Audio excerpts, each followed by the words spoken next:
கழுதை ஒன்று வயிறு முட்டை புல்லை சாப்பிட்டு வந்துச்சான் ஃபுல்லாக. ஒரு புலி ஒன்று பட்னியாக இருந்திருக்கு, ஒன்றும் சாப்பிட கிடைக்கல.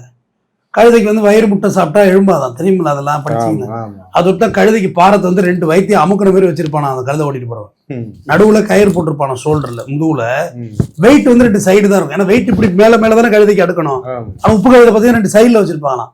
வயிறு முட்டிடுச்சுன்னா கழுதைக்கு திமிரு வச்சு போமா, கொழுப்பு வச்சு உணவு கொண்டு பண்ண ஆரம்பிச்சிருமா. உதைக்கிறதெல்லாம் தெரிஞ்சுதான் உதைக்கும் போல இருக்கு கழுதை, கடுப்பாய் போடா அப்படின்னு.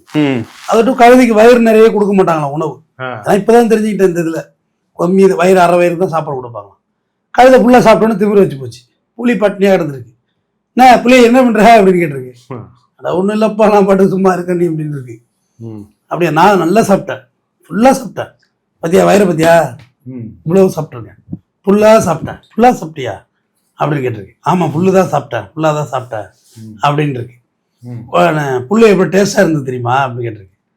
புள்ளி சொல்லியிருக்கு, புல்லை நான் தின்னதே இல்லையே, எனக்கு தெரியாதேன்னு இருக்கு. அட போனி, அவ்வளோ சூப்பராக இருக்கும், அது இனிமையாக இருக்கலாம் சாப்பிட்டேன்னு. சரி, புளி இப்படி விவாதம் 2 பேருக்குள்ள தொடங்க ஆரம்பிச்சிட்டு. கழுதை வந்து அதோட முட்டாள்தனத்தை புலிகிட்ட விதைக்க ஆரம்பிச்சிட்டு. புளியும் எல்லாத்தையும் மல்லு கட்டி பேசி பார்த்துருக்கு. கடைசியாக கழுதை கேட்டாங்க, புல் வந்து எப்படி இருக்கும் தெரியுமா அப்படின்ட்டு. புளி இந்த கழுதை வந்து கேட்டோம்னா, புளி சும்மா இல்லாமல் புளி என்ன கலரில் இருக்குன்னு அது உனக்கு தெரியுமா அப்படின்னு கேட்டுச்சான் கழுதை, புளியை அவமானப்படுத்துறதுக்கு. புல் என்ன கலரில் இருக்கும் தெரியுமா உனக்கு என்ன? புளி சொல்லியிருக்கு, டெய்லி தான் பார்ப்பேன், பச்சை கலரில் இருக்கும் அப்படின்னு இருக்கு. இல்லை, சிவப்பு கலரில் இருக்குன்னுச்சான். நீ என்ன இப்படி பேசுகிற, பச்சை கலரில் தான் இருக்கும் புல் அப்படின்னு இருக்கு. இப்படியா ஆர்கியூமெண்ட் வந்து பயங்கரமாக உங்களுக்குள்ள நடக்க ஆரம்பிச்சிச்சு. புளிக்கும் கோவம் வந்துருச்சு, பசி வேற.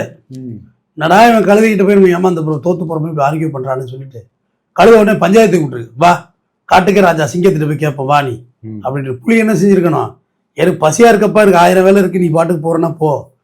இல்லை, புளி வந்து நீ சொல்கிறபடி சிவப்பு கலரில் தான் இருக்கும் புல் அப்படின்னு சொல்லி புளி கைட்டு இருந்திருக்கணும்.